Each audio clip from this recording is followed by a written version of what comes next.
Hey, what's going on, everyone? Big Bob at Tales of a King. Today we're in San Diego, California. We're going to speak with Eddie, check out his 47 Fleetmaster, his 07 Roadking Classic, and talk life. You guys stay tuned. King Life.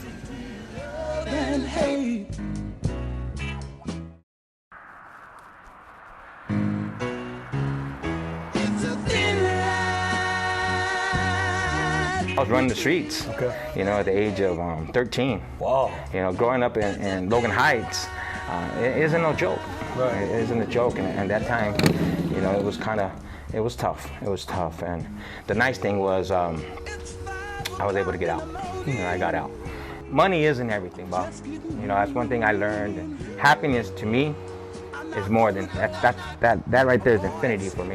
It's being happy, being comfortable, you know.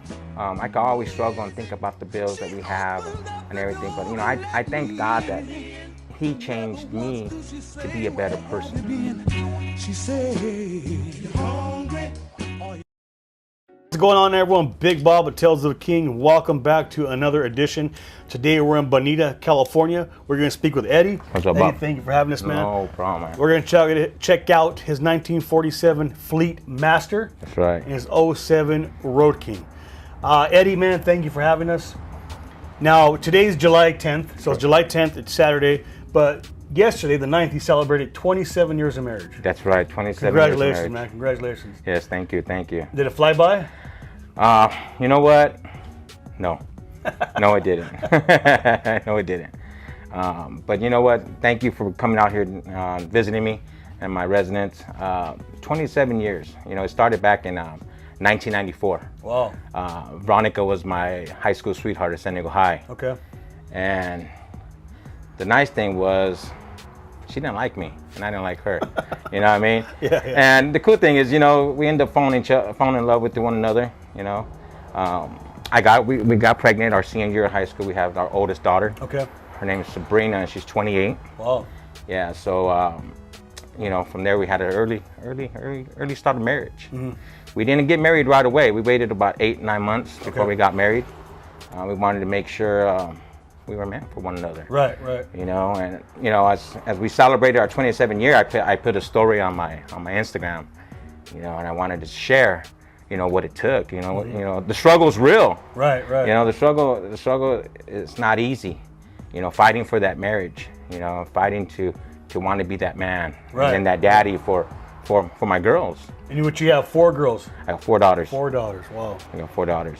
Yeah, so we got married we got married in 1994, July, obviously. It was probably one of the best days of my life. You know, people say when you have your kid is the best days in life, you know. One of the best days of my life was marrying my bride. You know, so, you know, growing up, you know, I had a rough upbringing. You know, I didn't have no direction in life. Right. I didn't know how to be a dad. I didn't know how to be a husband. I didn't know how to love. You know, I didn't know how to raise our children. Right. You know, I know you got 2 beautiful daughters of yourself, Yes. Right? And so I didn't know any of that stuff. You know, my dad was an example to me. My mom wasn't an example to me, but you know, I had to do it. In 1992, you know, God found me. You know, I remember I got saved on a football field that I played football, and I actually got hurt on Lincoln High School. Oh, wow, okay. Yeah, so I got saved. It was a Duke of Earl. It was a Duke of Earl. I'm sure a lot of you guys have heard of that. Yeah, it was a Duke of Earl play. Yeah. And, you know, and just hearing the whole theme of the play, it kind of reminded me of my life. You know, and I was running the streets. Okay. You know, at the age of 13. Wow. You know, growing up in Logan Heights, it isn't no joke. Right. It isn't a joke, and that time, you know, it was tough. It was tough, and the nice thing was I was able to get out, and I got out. And so when I got out, you know, I kept my head down, played some high school football, met my high school sweetheart, got married, put our head down, got to work. You know, I worked 2 jobs at the time. I was a quickie lube and a lot attendant at John Hine Pontiac. Wow. And then after that, I was going to Subway Sandwich and working the Subway Sandwich. Wow. 3 jobs? 2 jobs at that time. Okay. And so then the wife was actually working for, back in the days, the Lucky's grocery store, which is now called Albertsons. She actually ran into someone that worked for Coca Cola. So I ended up getting a job at Coca Cola in 1994 as well. Wow. Yeah, so I've been at Coca Cola now. It's going to be my 27th year. Man, so much good happened in such little time for you in 1994. Yeah, 1994 was the year. That's the year. That's the golden year. That's the golden year. Yeah. And I married the love of my life. 1993, I had my daughter, and that was joy. And my oldest she's the girl, and you get sentimental. You start thinking about that, right? But no, it's all good. God's been good to me, and He's been good to my wife. So I got that job at Coca Cola in 1994, and I started from the bottom. And I kind of like that song with Drake. Started from the bottom. Here I am. Right. And so that's why I started from the bottom. I worked my way up. I was just, they used to call me the street talker because, at work I was just the street talker. And so I wanted more from my life, like I shared earlier, I found God, and God actually led me and was maturing me, right? Because I would have to ask God, how do I raise my kid? Right. How do I love my wife? I didn't know that. Because you had no direction on how to live that kind of life, you said. No, didn't at all. And, I had a mom and I had a dad, and, they split up when I was 6 years old. My dad was doing his thing, and my mom was doing her thing. She went into deep depression. She loved my dad a lot, but my dad was doing his thing. Right. He owned a Volkswagen business. Him and my grandfather were co-owners. It was called Eddie's Volkswagen. So that was my first love. Right. Is Volkswagens. I grew up in Volkswagens, and I used to, the reason why I got my car is because it reminded me of a Volkswagen. Is that you in that picture? That's the last Volkswagen that I actually that I built. Wow. Yeah. And we'll, like always, Julio, we'll get a picture of it. That thing's clean. Yeah. As a 1966, I actually built that in my garage. Wow. Yeah, my dad passed away in 2016. Okay, sorry about that. Yeah, 2016, he lived in New Mexico. He owned some property in New Mexico. He was driving back down to San Diego. So no one knows really what happened, but he ended up going head on with the semi-truck. Yeah, so I kind of lost the love of Volkswagens. Okay. So when I lost Pops, it's like I went in, and I'll share a little bit about my son. And we all know I have a son, all right? He's my son-in-law. His name is Jacob, but he took my last name. So I was able to have someone carry my name is my son-in-law. And so when he wanted to get into the lowrider game, I got into the lowrider game. I bought him a 66 Caprice, and we got into it. I bought a 64 back in the day. And that's how lowrider started, But I always had that dream of that thunder, right? You use that thunder of hearing a motorcycle. Yeah. So I actually started riding in 2000, the pastor of a church, and my first bike was a custom, Softail Custom. Nice. And so I had that bike, and I ended up getting it. My kids were young at that time, so I enjoyed it for about a year or two, and got rid of it because. Those long rides, with taking time from the family. Right. Yeah, so I got rid of that, and when the kids got older, I ended up getting my 2007 Roadking back in 2010. Oh, so it was new still. Yeah, it was new. It was new. So yeah, it was fun. But then, marriage, right? We're gonna get back to that marriage. Marriage with my wife, 27 years has been golden. Thank God for her, she was able to put up with me. Right. And I knew she was the woman for me because, I'm still here and I fought to keep her. Someone I wanted to wake up with every morning, go to bed every night with, It's one of the best things, Bob. And you know what? And we're not, obviously you guys watch the show, we're not marriage counselors, but me and Eddie have been with our wives for, I've been with my wife over 20 years and he's been married 27 years. I feel like these days a lot of people just give up. Yeah. There's no fight for that old, I don't know if it's like the way you're raised or an old school thing, but it's like you get an argument and you're done. Yeah. It's like, I don't know how to explain it. Sorry, I probably pissed some people off, but oh well. But you know what? You're a good example. Yeah. You got your 4 daughters, right? Right. You got your beautiful home here in Bonito, man. 3-tier home, right? Literally, it's a 3-tier home. You got 3 levels of, we won't show you guys, but it's 3 levels of property. It's amazing. You got your 47 Fleetmaster. Right. Your 07 Roadking. Been at Coke for 27 years. Right. I mean, that just doesn't happen overnight. You had to work for everything. Right. Not only just literally work, you had to work on the relationship, mentally, right? Every aspect of life to get where you are today. Yeah, like I shared, it's a grind. It's a grind, but you know, I was sharing it on my Instagram. It's, you know, money isn't everything, Bob. You know, that's one thing I learned. Happiness to me is more than that right there is infinity for me. It's being happy, being comfortable. You know, I can always struggle and think about the bills that we have and everything. But you know, I thank God that He changed me to be a better person.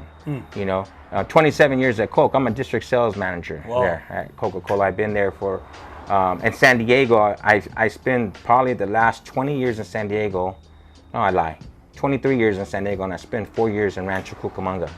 And were you living in San Diego? No, I actually moved out to Menifee at that time. Oh, okay. Yeah, I know. We were blessed. We bought our first home. We sold that home. We moved out to Menifee. So kind of, you know, I went out there and experienced the IE. Yeah, the IE. So, you know, and so it was nice. So I was able to change up my ways, and they wouldn't promote me here in San Diego. You know, I wanted to be a district manager so bad, but at that time, they said I was too much of a street talker. So I took that. What does that mean? You know, I guess because I represented hoods and I had tattoos. Maybe the way I walked, maybe the slang I talked, you know. You know, I was probably, and I'll be honest with you, I was the baddest salesman that Coca-Cola had here in the South Bay. Wow. You know, my Spanish isn't 100%, but I get by. Right. You know, but the get stores, by enough to make a sale. Oh yeah. You know, I was top salesman probably 4 years straight. Now again, this is Coca-Cola sales, right? And in 2004, 5, and 6, 'cause I got promoted in, no, I lie. In 2000, you gotta quit lying. No. 2000, 2001, and 2002, I was salesman of the year. But I'm gonna share. I made $118,000 in 2000. Wow. As a sales rep, bonuses. In the second year, I made 120. Wow. Then the next year, I made 125.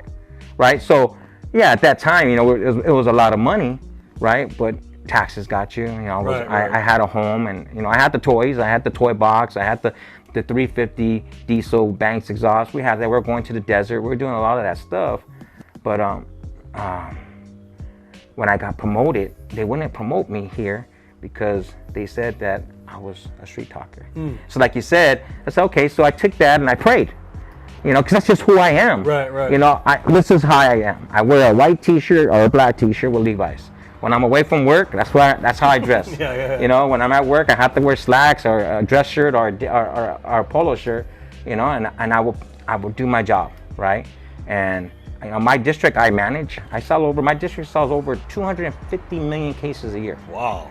You know, I manage everything south of the 8 freeway. Wow. I have every store in the South Bay, from Walmart's, Target's, Albertsons, Vons, right? I manage all that. I have the greatest group of salesmen that work for me. You know, I just direct them and I teach them, and they thrive off of that. They, you know, people say, hey, I got people that just run through mountains, right? I run around them. My guys, they explode through mountains for me. You know, it's just how you motivate people. You know, and that has a lot to do with my character. Right, know? As a testament of you as a person. They want to do good for Eddie because Eddie takes care of them. Yeah. And I take pride in that. I really take pride in my people, just like my wife and my children. You know, I take pride in them. Sometimes I think my wife will say, I think you love work so much more. No, it's not that I love work so much more. It's I want to be the best. I just want to be the best, baby. Right. You know, so we could live a comfortable life. We could, you know, we barely make our bills. You know, I ain't gonna lie. We sit there, we make our bills. I have toys because now I can have them. Right. You know, but there's times that I didn't. I saw everybody else with the toys, you know, and I didn't have one. So I just waited and my time would come. Right. You know? Right. So I enjoyed it, and I just hope I didn't take you everywhere. You went from a 13-year-old street talker, thug, ran this whatever you did. Right. Met your wife. Now you're a regional manager for Coca-Cola. Right. So it doesn't matter who you are, where you come from. It's up to you, the individual. If you want change, you'll make change, right? Right. If you want to be the better person, the better husband, the better father, the better friend, the better worker, right, it's up to you. That's correct. And you know, I take pride, and I really try to these youngsters. I really try to motivate them and direct them the right way. You know, I don't try to have a puff up chest and I am what I am. Right. No, I hire the guys at work, right? I get these people that have degrees, right? And I look at them, I know they're not going to make it. Then I get these kids I know his father through the lowrider community, and he came up to me one day at a car event. He goes, I want to become a sales rep. I knew you were a merchandiser at one time, and you became a sales rep. I want to become a sales rep. I said, well, I go, hey man, if you listen to me, if you change this, change that, I'll bring you on board. And that kid today still works for me. He's probably one of the top sales reps. Oh. And then I hired a 21-year-old kid, Chaldean kid. His name was Nader, right? And he still works for me. 12 years later, we were just having lunch the other day. He barely spoke English. Wow. And he told me, he goes, boss, I've put myself through school to learn English because I want to become sales. And 12 years later, he's successful. He owns a restaurant, wow. a burger shop, right? A burger shop. And he's also a sales rep for me. Nice. And so I look at these kids and I see me. Right. And I always remember in the back of my head, now you're a street talker. Yeah, it's okay. I'm a street talker, but it's okay. I'm gonna create the best group of guys, and we're gonna be the best. And my team here in San Diego, we go against Orange County, we go against Rancho Cucamonga, Victorville. A good friend of mine's up in Victorville. His name is Scott Robles, Coachella, and El Centro. My guys are probably one of the heaviest hitters out there. Wow. Getting stuff done. Proud of them. Yeah, for sure. Yeah. So, yeah, the street talker. I thank God every day to be a street talker, Bob. And it's nice because I don't. My age, I'm 47 years old. Okay. Right. And the time when I was a kid in the streets, being 13 years old, I was hanging out with guys that actually were in their 20s and 25s, right? Because they trusted me that much. Wow. I didn't act like a 13-year-old little thug. I acted so mature, and because I wanted to learn from them. I would sit back, and that's what I always did. I sat back and I would listen to people talk and the way they ran things. And so that's one thing I took pride in. Is just I just sit back and listen, and try to be the best who I can be. And now you listen and teach. Yeah, and I teach now, And those are examples of you. Right. Those are little Eddies. Yeah. Kind of, in a sense. And I tell Sorry, them, Veronica. No, I tell them I never had a boy, right? Right. We did. We had a couple of boys, but from God's grace, he took them home. But right. But I see my guys, and being a daddy to 4 beautiful girls and now a son-in-law, but having my group of guys, I take so much pride in them because I want to teach these guys that they could go to work every day, do their job, and be happy. I started that grind in 94. You always look over your back like somebody was trying to fire you. I'm vested in the union for 7 years. Right. As a merchandiser, I was a union employee. Then after I get into sales, I was the first guy in 1999 to make that move into sales because everybody was scared. But I wanted more. I wanted to buy a home. And that overtime wasn't, at that time, you couldn't justify overtime and money. You needed to have a base salary. Right. So I made that step and went into sales, and I took that step, and the only reason why I took that step, Bob, is my faith. I asked God, I said, God, it's going to be you, if I make it in this game. And sure enough, I acted who I am. Like right now I am with you. Right. I went out there, I didn't try to be something I wasn't. And that's one thing I hate is like people try to act like what they're not. Yeah. I'm a huge believer in be yourself and great things will happen. Yeah. And and you said too, you did it, you took the leap, of faith. But in anything, you'll never know unless you try. You gotta try. It's as simple as that sounds. It's the most basic truth. Right. You'll never know unless you try. Eddie, man, so congratulations to you and your beautiful family, man. Thank you. Your hard work has definitely paid off. 27 years of marriage. Yeah. 27 years at Coke. Yes. 4 beautiful daughters, beautiful home, Thank you. beautiful car, and a beautiful bike. Thank you. You guys, we're going to take off in Eddie's 47. Is that okay? That's fine. All right, we're going to jump in the 47, man. Stay tuned. We'll see you guys in a little bit. So where we're going to head to right now, Eddie? We're head down to Chicano Park. Okay. Down where my roots started. The old stomping grounds and all that? Or? Chicano Park started, it's Logan Heights. It's Logan Heights started. It was down 16th and Logan and Commercial. Okay. A lot of history down there. Eddie, so where are we at right now? We're in Logan Heights. Chicano Park. And this is pretty much where you started your street activity, or your... Yeah, you know what? I grew up actually in 2 streets in this neighborhood. I actually grew up on a street down the street here called Beersley. Okay. And there's another street down this way where I went to elementary school at. It's called Evans. I went to Low Elementary. Now it's called Perkins. Now, down this way. So, is it pretty, when you were growing up here, was it pretty active and a lot of people? And you know what? The lowriding scene was very active. Back in those days, the lowriding scenes, a lot of times people thought it was different gangs, neighborhoods, right. you know. It was very active, and a lot of friends were in the park. One of my sister's boyfriends actually got shot and killed right down on the hill right here. In this park? In this park right here. So, you know, I grew up, and this is why I ran around as a little kid looking at the lowriders and learning about my culture. Right, right. Yeah. And also learning the street game. Just learning the street game. Right. So, like today there's an event here, right? It's a kids event. Right.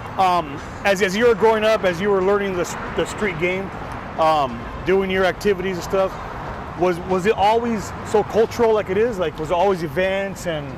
Well, once a year they had an event. It was called Chicano Park Day. Okay. And so that's the day where they bring all the low riders out, vendors out, and they close down the whole park. And it'll be festivals. You'll see the dancers climbing the poles and the dancers right there underneath the kiosks. Right, right. You know, that was once a year, but they couldn't have events weekly or daily because, again, we're talking about the late 90s, or late 80s, early 90s. Okay. You had rival gangs, rival neighborhoods.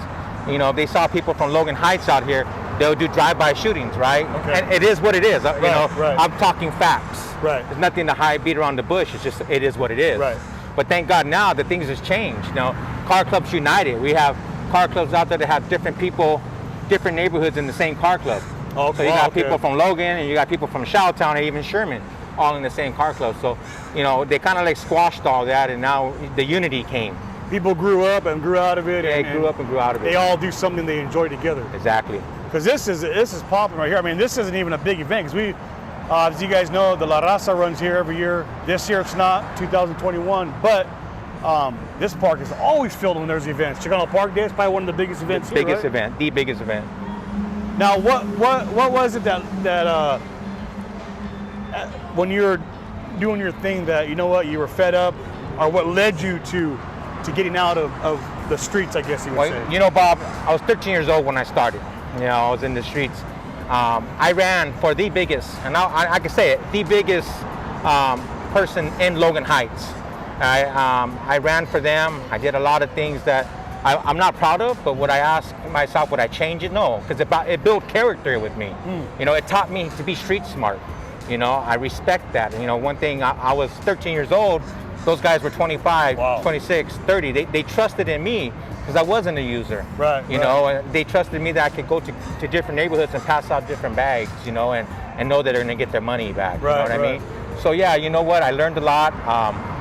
You know, this is where I was born and raised, Logan Heights. And, you know, I'll live it to the day I die. Right, right. You know, but, you know, it is what it is. I grew up, you know, and God has blessed me. I'm a manager now for the world's biggest soft drink company in the world. That's right, that's right. You know, and I'm a daddy to 4 beautiful girls and a husband to a beautiful wife. And a grandfather. And a grandfather. He doesn't look like a grandfather. Yeah, He's I'm a grandfather. 3 beautiful grandchildren, you know.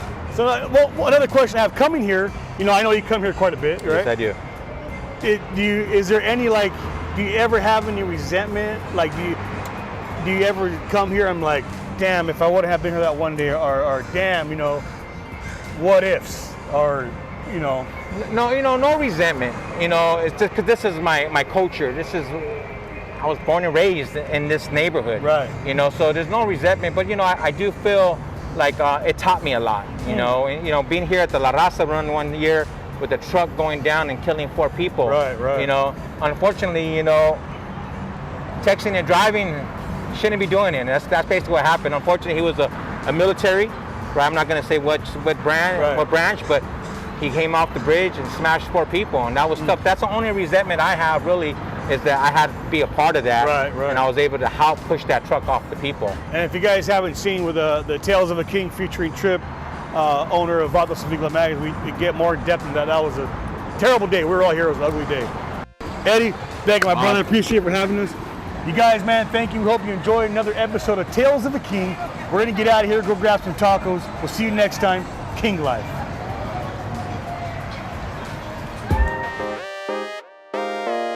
Hey, what's going on, everyone? Big Bob here. On behalf of myself and Julio, aka July King, we just want to say thank you guys for all the continued love and all the support, man. It does not go missed, does not go unnoticed. We truly appreciate it from our hearts. Like we said before, without you guys, none of this would be possible. Without you guys enjoying the content, we wouldn't be going, wouldn't be pushing. Recently, we picked up a sponsorship by Black Widow Investigations. With that, it's going to help us get out of state. It's going to help us do better and bigger interviews, better content, and bring you more interviews, more mini docuseries from around the United States. Again, we appreciate you all, and thank you to Black Widow Investigations. On behalf of myself and Julio, aka July King, the man behind the camera, we'll talk to you soon. King Life.